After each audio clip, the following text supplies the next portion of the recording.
ভাবুন তো, এমন কোনো পাপ আছে কি যা আল্লাহর রহমতের দরজা সরাসরি আপনার জন্য বন্ধ করে দেয় এবং যা আল্লাহর আরশের সাথে ঝুলে থেকে আপনার বিরুদ্ধে অভিশাপ করতে থাকে?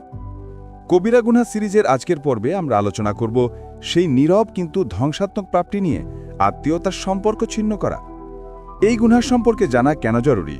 কারণ আত্মীয়তার সম্পর্ক বা রেহেম স্বয়ং আল্লাহর আরশের সাথে যুক্ত। যে এই সম্পর্ক রক্ষা করে, আল্লাহ তার সাথে সম্পর্ক রাখেন, আর যে তা ছিন্ন করে, আল্লাহ তার সাথে সম্পর্ক ছিন্ন করেন। এর পরিণতি কি? রাসূলুল্লাহ সাল্লাল্লাহু আলাইহি ওয়াসাল্লাম বলেছেন, আত্মীয়তার সম্পর্ক ছিন্নকারী জান্নাতে প্রবেশ করবে না। এই পাপের কারণে আপনার দোয়া কবুল হওয়া আটকে যেতে পারে, আপনার রিজিক সংকুচিত হয়ে যেতে পারে এবং আপনার উপর থেকে আল্লাহর রহমত উঠে যেতে পারে। রাগ, অভিমান বা সামান্য দুনিয়াবি স্বার্থের জন্য ভাই বোন, চাচা, ফুফু বা নিকটাত্মীয়দের সাথে সম্পর্ক নষ্ট করা মানে নিজের হাতে নিজের জান্নাতের পথ বন্ধ করে দেওয়া। জাহান্নামের এই ভয়ঙ্কর পথগুলো সম্পর্কে না জানলে আপনিও তো নিজের অজান্তেই সেই পথে পা বাড়িয়ে দেবেন। তাই নিজেকে এবং পরিবারকে বাঁচাতে সঠিক জ্ঞান অর্জনের জন্য আমাদের চ্যানেলের সাথে এখনই যুক্ত হন।